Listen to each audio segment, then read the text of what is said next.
day, everyone. My name is Tom Rieger, and I will be online with you today for the next 45 or so minutes, along with Andrew Marsh and Sky Larson from Platform 3 Solutions. And we're very excited to present to you the results of some research that we've been running over the last, let's call it 3 or 4 weeks, asking the marketplace, what are your drivers and impediments to corporate technology change? This is actually an incremental research step. We did something like this last year, Andrew and I did, where we asked the world kind of some drivers and impediments of what's going on in August of 2020. And we felt it was worthy to kind of evolve our research efforts going forward. With that, we felt, as we're coming into 2021, as we're now in May, so everyone's kind of fiscal year, everyone feels like there's some sort of grander go forward plan to look at asking some of those next types of questions, both the same questions as we did last year, but also some net new ones. And we want to quickly get into results and what we're looking to do next with this research effort.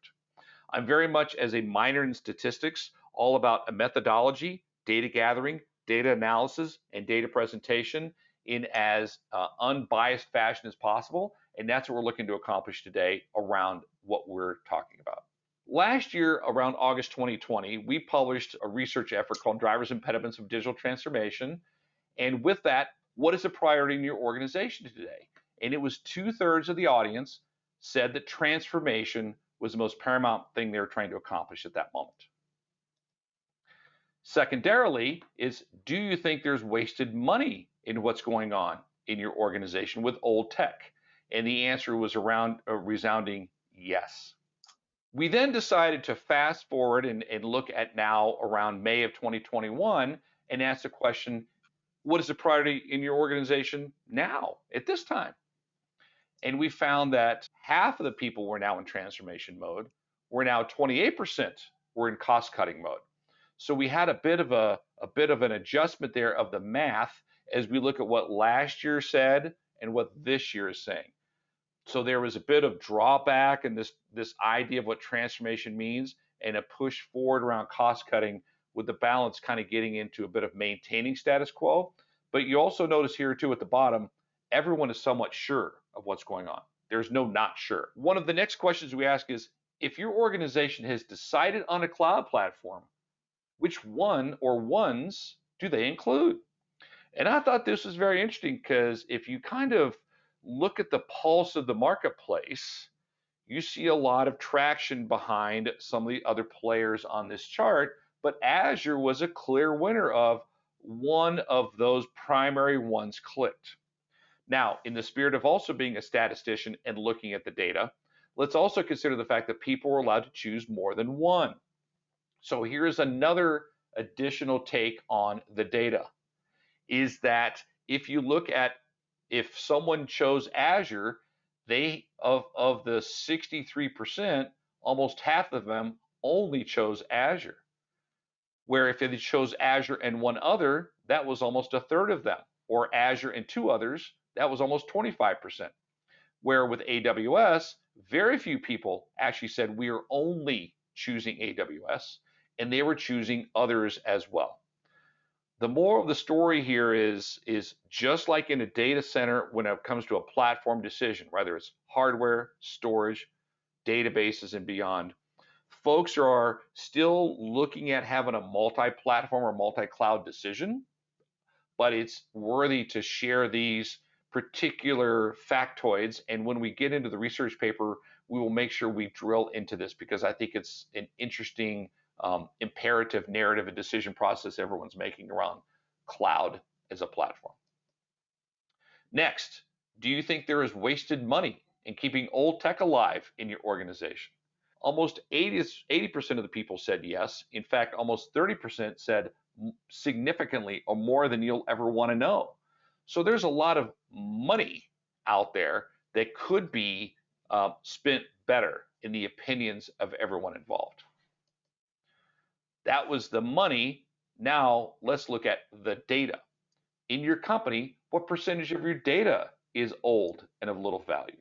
And I thought this was especially interesting. So thankfully, no one said over 3/4 of their data is old. But there was over 30% of the people who said that it's at least half or more, half to 75%. And that means if I start to add up these first two lines, I get over 62, 63% who said it's more than 25%. So if we think about a data center with, let's say, a petabyte of data, that means 250 terabytes of that petabyte is considered old and, most importantly, of little value, because value is an economic measure. Tom, I also found it really fascinating that a quarter of our respondents weren't sure what percentage of their data was old and of little value. Absolutely. So how do we address old tech and data of little value? We know that virtually every company, per our polling, has active migration projects to the cloud, to open source, or to something just new and next. Some companies have active projects to archive legacy applications and data as well. In our respective organizations, we see work streams for migration and work streams for archival, but we rarely see a comprehensive approach that considers both. To streamline this process, it's crucial to consider a factory model, as you can see on the slide, where archival and deletions are core considerations as part of any migration. Absolutely. Thank you for that, Sky. There was another question we asked too around, if I think about the economic side of things, what's going on? We look at that which organizations have, and we're looking to go next. We thought it was interesting to ask the question, please end this sentence. We're looking to reduce our spend with, pick a vendor, click all that apply. And one that obviously came up quite quickly were our friends. They used to be Redwood Shores. Now they're Austin, Texas. Oracle Corporation, but right behind Oracle was Microsoft. Now, there were a set of the audience, around a little more than 1/8, who said none, but there was definitely a desire from a cost-cutting perspective. Where were those priorities from a vendor perspective? It's with our friends at Oracle. Polling question. We are curious, from your perspective, if there are any particular vendors in your organization that you're looking to reduce your spend with. This actually very much looks like what the research stated as well. We see this big kind of peg to the right of our friends at Oracle, which if I could control the poll, I would obviously make that a red line. Microsoft is still kind of in there as well, along with the rest. Next question. Why do you think the cloud is spoken about so much today? Because I think there is both a lot of market perceptions of cloud, but then there's market realizations of cloud. And where I think this is especially interesting is this, it's somewhat balanced, but there's certain ones that definitely find their way more to the right. We're trying to become more nimble and elastic. How do we quickly turn things on? How do we adjust accordingly? How do we make it easier to try out new technologies? Come up to mind. But you notice too, by the way, one of the things the cloud doesn't always represent to everyone is the perception that it costs less. Now, on the other side of this, we asked, if you needed to turn on a new platform today in your organization, how long would it take? Now, I know for people like Andrew and myself who've been around the block enough, we kind of understand why things take 2 or more weeks to turn on. Where if we think about the previous piece of research, what were one of the primary motivators for the cloud? Ease of provisioning, nimbleness, elasticity. So I think there's still a bit of a disconnect between both where we want to get to and where we still are today. And this one is near and dear to my heart because there's so much that's been going on in the open source world for the last 20 plus years. Why do you think open source technology is thriving? And it really does play into what we see here at EDB as being the 3 primary legs of the stool of why open source. 1, lower price. 2, innovation. And 3, better terms and conditions. You are not under the thumb of a EULA or a contract that you have with traditionally commercial licensed software. So I felt that this was especially very interesting in terms of what the world felt today when it came to this and what we saw. Now, we also wanted to add a very personal question to research because I think this plays into some combination of where cloud and what next means from an IT perspective, but we were curious about you personally as it relates to working. Has your organization decided if you can work from home permanently? And I thought the answer would have been either bigger on the yeses or lessers on the no.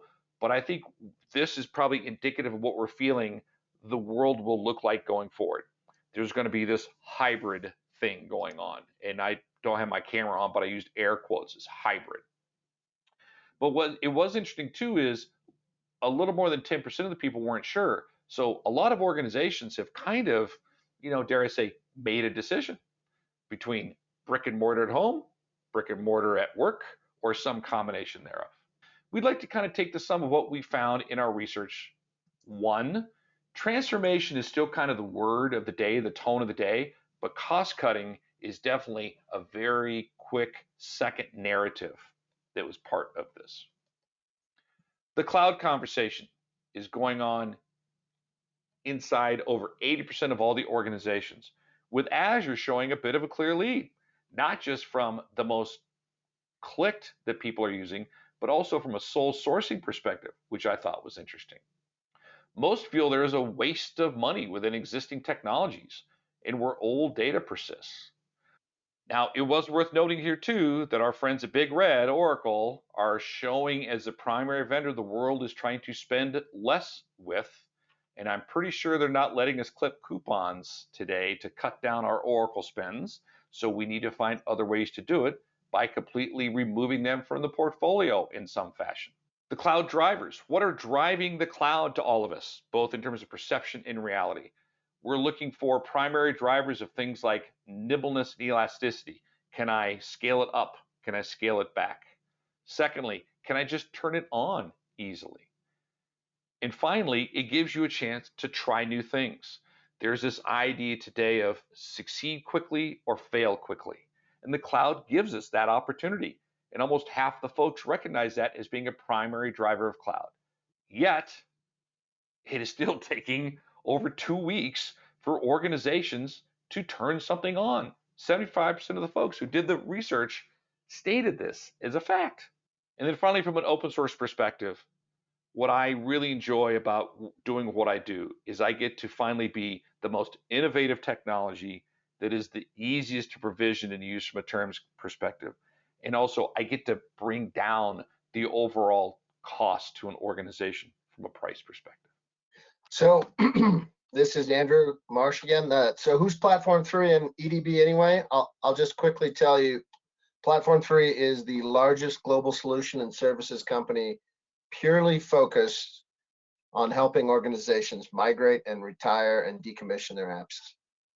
Thanks, Andrew. And here at EDB, we are the largest purveyors of Postgres in the world, from both a contributor back into Postgres and what we bring to Postgres from a support, services, and training perspective to allow that as the next layer of open source to be enterprise ready for you. And listen, time is money. Every day spent with outdated data and technologies adds to your cost with virtually no benefits, and more crucially, ever increasing risk. By decommissioning your legacy applications, you eliminate costly license and maintenance fees, plus infrastructure, storage, and backup costs. By archiving existing applications, you extend the useful life of data, optimize performance, enable retention, disposition, and legal holds. Transitioning from old to new saves money and frees up resources. It maximizes security and compliance capabilities and ensures efficient data retrieval as well as application usage.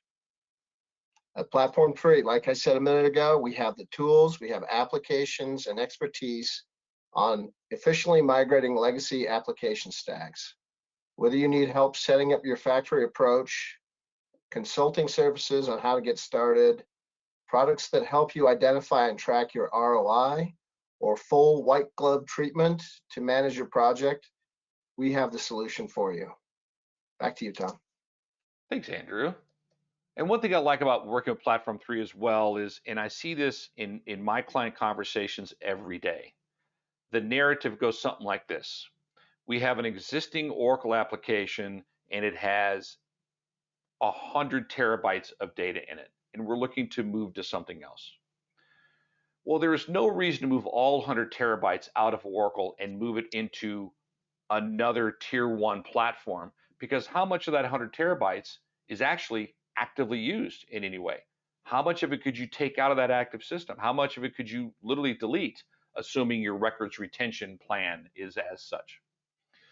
So I think that there is a bigger narrative here than just saying, hey, let's move from old to new.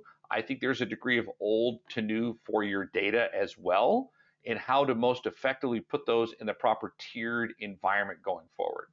Because no matter what, it all costs money. In fact, I can tell you from my heart to everyone's ears, I've done a lot of research in cloud, whether it be on Azure, AWS, or Google, and everything costs money up there. So why put it there in a tier one, more expensive environment if you don't have to? So what's next? There are two things we're looking to publish over the next 6 weeks. One, we're looking to take all of this research and publish another iteration of the white paper. Again, last year's we're calling Drivers and Impediments of Digital Transformation. This year we're going to evolve that to talk about drivers and impediments of IT requirements in 2021 and beyond. Secondarily, kind of put more of a visual narrative around it, around what we call infographics. And this is the one we created last year that took a lot of, for instance, where we had that summary slide talking about the summarization of things. How do we turn that into, a bit of a poster or a visual to make it very consuming? The webinar recording from today will be available officially later today, but we'll say tomorrow. And we'll make sure we put the slides into place for everyone to have access to as well by tomorrow. So expect a note from myself or Andrew in the next 24 hours. When the white paper and infographic come out in June, we will also make sure you know where to retrieve those as well. Finally, please make sure you reach out to us. We want to make sure that if you have particular things you think are compelling after the fact, that you have a way to contact us. With that being said, we would like to thank everyone for your participation today.